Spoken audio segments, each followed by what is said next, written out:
ஸ்வேதா போய் கிளம்பு, நேரம் ஆகுதுல்ல. மம்மி, ஜாகிங் போயிட்டு வந்ததுக்கே அந்த குடும்பம் சந்தேகப்படுது. இப்படி இருக்கும்போது நான் எப்படி அங்கே போய் நல்லா வாழ முடியும் மம்மி? அவங்க பேச்சு சுத்தமாக சரியே இல்லை. ஏன் அந்த மாப்பிள்ளையும் சுத்தமாக சரியே இல்லை மம்மி. சரியான பழைய பஞ்சாங்கம் 50 வருஷத்துக்கு பின்னாடி இருக்காங்க. எனக்கு தூக்கம் வருதுன்னு சொல்கிறேன், நீ ஸ்டேஜில் தான் நிற்கணும்னு அவரு சொல்கிறாரு. நான் ஜாகிங் போயிட்டு வர்றதுக்குள்ளே ஓடி போயிட்டேன்னு எல்லாரும் நினச்சிட்டு இருக்காங்க. இந்த மாதிரி 50 வருஷத்துக்கு பின்னாடி இருக்க குடும்பத்தில் போய் நான் எப்படி வாழ்கிறது மம்மி?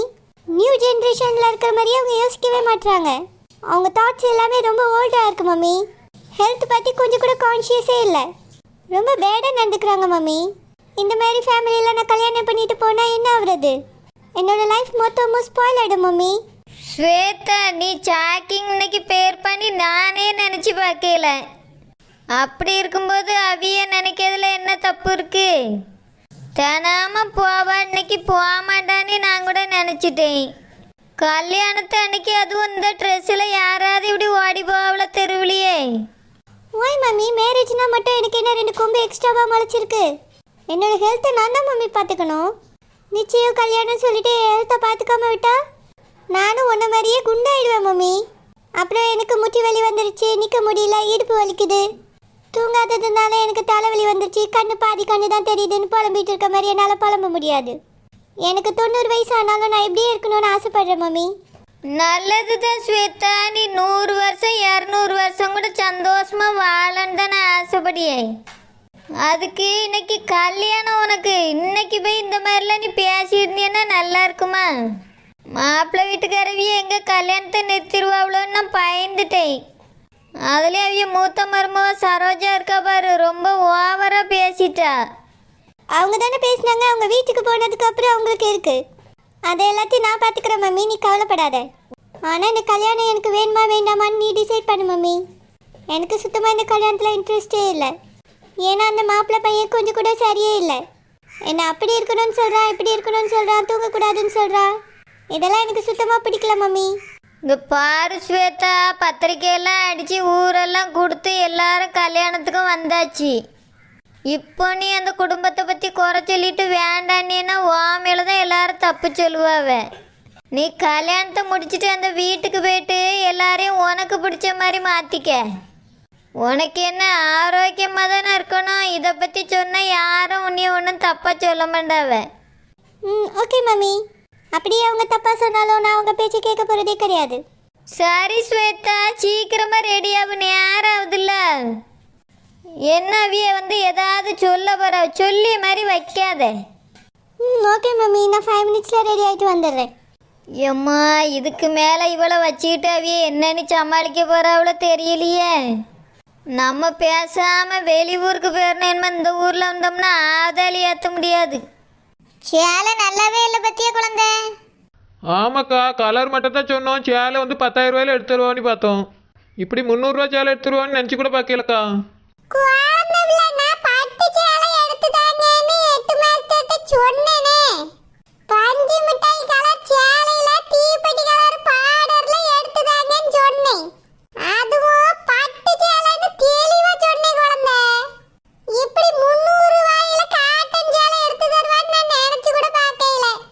நம்ம வேலைக்காரி தானே, அதனால தான் இந்த மாதிரி எடுத்து வந்திருக்காவ.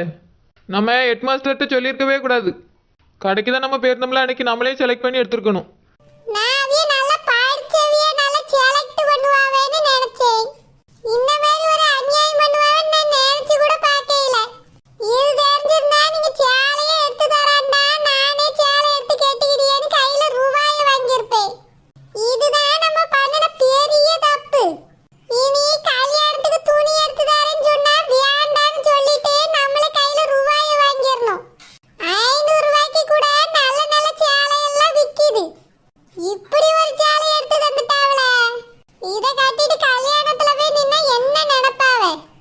என்ன நினைப்பாவ இல்லையம்மா, வேலைக்காரின்னு நினைப்பாவ.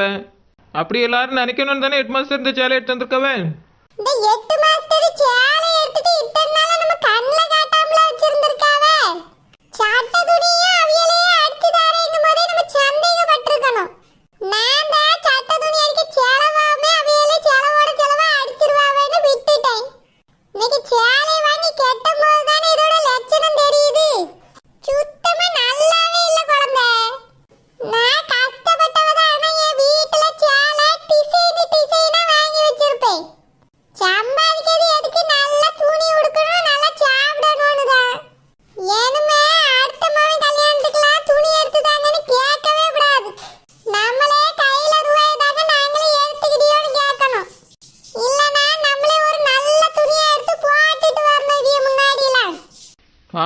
வளையம்மா, நீ சொல்லியதெல்லாம் சரிதான்.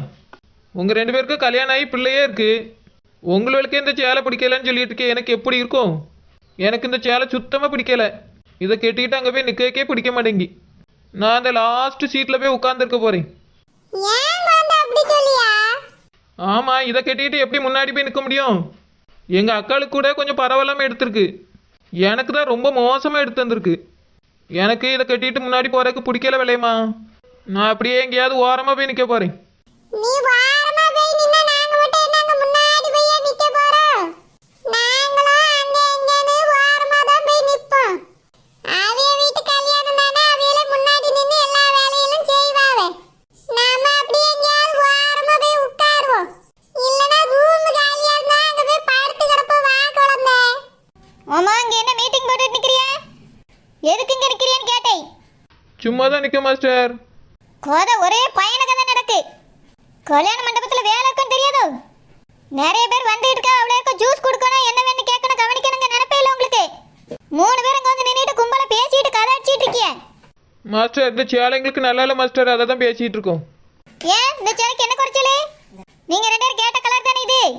நீங்கள் கேட்ட அதே கலரில் தான் வாங்கி தந்திருக்கு.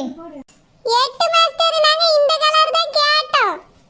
ஆனா நாங்க பட்டு சேலை தான் கேட்டோம் 8 மாஸ்டர். நீங்க இப்படி ஒரு சாதா சேலை எடுத்து தருவீன்னு நினைச்சு கூட பார்க்கல. சுத்தமா நல்லாவே இல்ல 8 மாஸ்டர். நாங்க நல்ல பட்டு சேலையா எடுத்துருப்பியா, அதை தான் கட்ட போறோம்னு ஆசையோட இருந்தோம். இப்படி பண்ணிட்டீங்களே 8 மாஸ்டர். இந்த சேலைக்கெல்லாம் ஒரு குறைச்சல் இல்லை, நல்லா தான் இருக்கு. இதுவே உங்களுக்குலாம் அதிகம். வீட்டு முதலாளியும் நீங்களும் வித்தியாசமே இல்லாம பட்டு சேலை கட்டினா என்ன அர்த்தம்? நாங்க இப்படி தான் கட்டுவோம், நீங்க அப்படி தான் கட்டணும். அப்படிலாம் கட்ட வேண்டிய எந்த அவசியமே இல்லை ஹெட் மாஸ்டர். நீங்களும் பொண்ணு தான், நாங்களும் பொண்ணு தான். உங்கள் வீட்டில் வேலை பார்த்தா நாங்கள் நல்ல சேலை கொடுக்கக்கூடாதோ? உங்கள் சேலையை விட நல்ல சேலைலாம் என்கிட்டயும் இருக்குது. ஏன் எங்கள் அக்கா வீட்டிலே இருக்க தான் செய்யுது. நான் அதை போய் கட்டிக்கிட்டு வரேன். அது வரைக்கும் வேலை செய்ய முடியாது. என்னது வேலை செய்ய முடியாதா? ஆமாம், இந்த சேலையெல்லாம் கட்டிட்டு போய் வேலை செய்ய முடியாது. பாருங்க எப்படி இருக்கேன்னு. கல்யாணத்தில் கட்டுற சேலையா இது? அப்புறம் உங்கள் வீட்டில் சமைக்க மட்டும்தான் எங்களுக்கு சம்பளம் தரிய. கல்யாணத்தில் வேலை செய்யக்கலாம், சம்பளம் பேசவே இல்லை. அதனால நாங்களும் கல்யாணத்தில் சும்மா தான் நிற்போம், வேலைலாம் செய்ய முடியாது. நீங்கள் எங்களை இப்படி பிரித்து பார்த்த பிறகு சுத்தமாக நாங்கள் வேலை செய்ய மாட்டோம். எதுவாக இருந்தாலும் உங்கள் மாமியார்கிட்ட பேசிக்கிடியும். என்ன திமிரில் பேசிட்டு போறாள்வே? நானும் இவியல் ஒண்ணு. என் வீட்டில் வேலை செய்கிறவன் எப்படி கட்டணுமோ அப்படி தான் கட்டணும். நான் 10,000 ரூபாய் பட்டு கட்டுவேன், நான் அந்த வீட்டு மருமக. இவையெல்லாம் யாரு? என்னையே ஏற்றி கேள்வி கேட்க அளவுக்கு பெரிய ஆளாயிட்டவளோ? பார்த்துக்கிட்டீங்க கல்யாணத்தில் எப்படி வேலை செய்யாமல் இருக்காவ நீ?